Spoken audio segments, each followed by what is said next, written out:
Jaya Jaya Shankara, Hara Hara Shankara, Jaya Jaya Shankara, Hara Hara Shankara, Jaya Jaya Shankara, Hara Hara Shankara, Jaya Jaya Shankara. Periyava Satcharitham, Chapter 31. Periyava Discourses on Aeronautical Engineering. A great devotee of Paramacharya was a professional architectural model maker.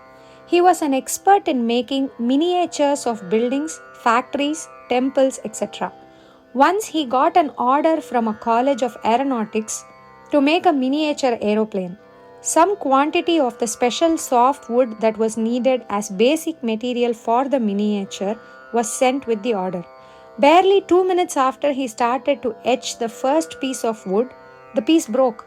He said, "I was too hasty. The wood is softer than I thought," and took another piece. Despite his being careful, this also broke after the first few etchings.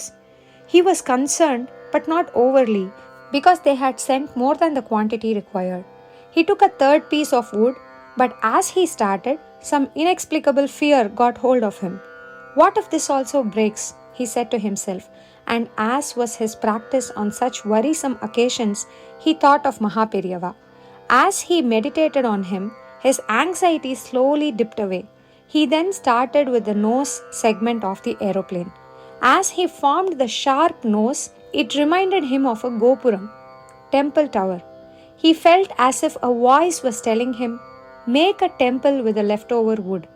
He picked up speed after this, and in next to no time, he finished the miniature aeroplane. He then made a miniature temple with the remaining material. The people who had ordered the plane came in just as he finished the temple, as if on cue. One of them gave the model maker a picture. "We saw this picture in a shop on the way, and for some unaccountable reason, we felt we should give this to you." It was the picture of Adi Shankara Bhagavatpadal sitting under a tree and conducting a class for his disciples. The next action of the model maker was involuntary, instinctive. He took the picture and set it inside the temple he had just made. Wonder of wonders, it fitted into the temple as if it had been made to scale. He had tears in his eyes when he saw the beautiful picture sitting perfectly in the temple. He took the miniature temple immediately to Kanchipuram and after darshan kept it at the feet of Mahaperiyava.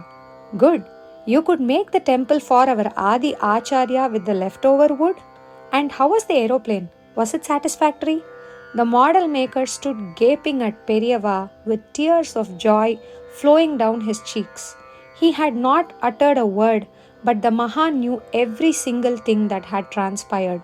Periyava continued, "Do you know, there are references to aeroplanes in Mahabharata and Ramayana. In his Samarangana Sastra, the king Bhojaraja has even described the process of building a plane. How should the exterior of the plane look? What grade of material would be apt? What arrangements are needed for the plane to take the air, etc., are all explained in the treatise. When I met aeronautical engineers some time back and mentioned these details in the book, they told me that this was a typical propeller model aeroplane. They confirmed that if we manufactured the plane to the specs contained in the book, it would fly beautifully. I should tell you one more thing mentioned by Bhojaraja. He said, I would rather not spell out the details of the machine parts that are required to make the plane. Such flying machines could easily be used by mankind for destructive purposes, and I don't want to commit the sin of introducing such lethal equipment. Let the blame not fall on me." As Mahaperiyava was speaking, all the people who were listening raptly were dumbfounded. They were seeing the Paramacharya in a new avatar, it seemed. The Jnani, who knew all Shastras and Sampradayas, was talking science.